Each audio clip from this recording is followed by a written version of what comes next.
U.S. Department of Education, DOE, is opening an investigation into Loudoun County Public Schools over accusations that the district failed to adequately address reports of sexual assault at 2 of its schools.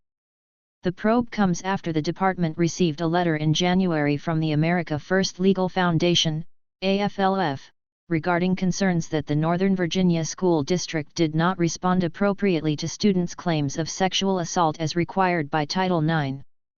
This is about protecting students from sexual assault and sexual harassment, AFLF Senior Advisor Ian Pryor said, according to Fox 5 DC.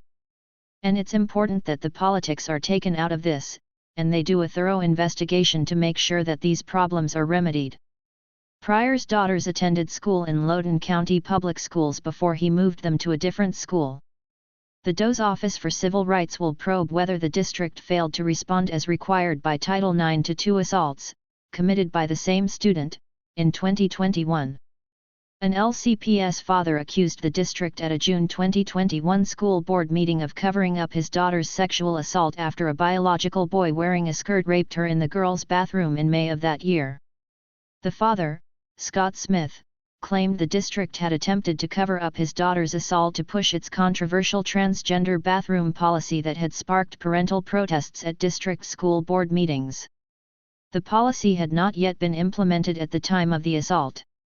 The U.S. Department of Education now declaring that it will investigate LCPS for potential Title IX violations is meaningless, Smith said in a statement to Fox 5 DC.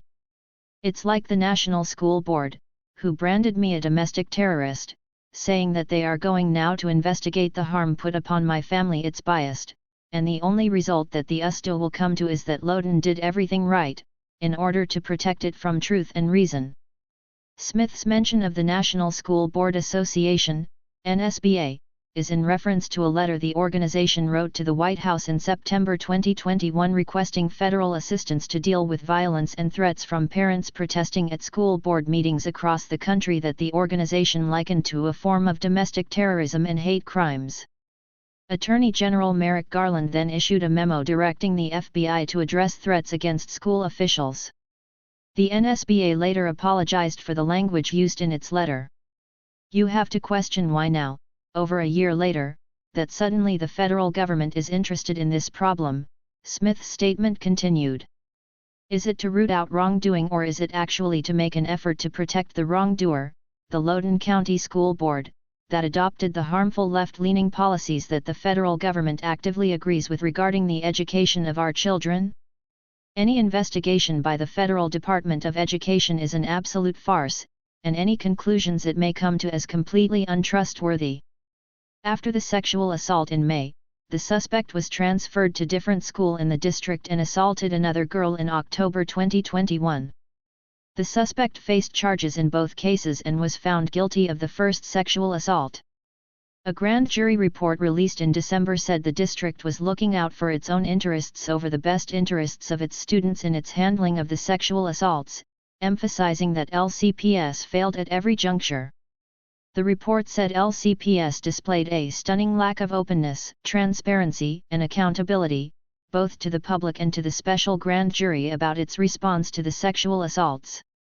The report also condemned then-Superintendent Scott Ziegler for denying at the June 2021 school board meeting that he had any knowledge of the May assault. Ziegler had said at the board meeting that the predator transgender student or person simply does not exist, and, to his knowledge, we don't have any record of assaults occurring in our restrooms.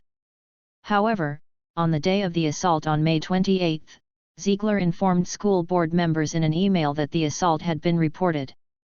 The school board fired Ziegler days after the grand jury report. According to emails outlined in the report, senior district officials had privately met to discuss the first assault and linked it to LCPS's transgender policy, which allows students to use bathrooms and locker rooms that correspond with their gender identity. LCPS released a statement Monday saying that it has received a notification of complaint from the United States Department of Education Office for Civil Rights, and will duly assist OCR in this process. The staff and administration of LCPS remain committed to making student safety and welfare the division's highest priority. As this investigation relates to matters concerning student privacy, we will not comment further at this time, the statement continued.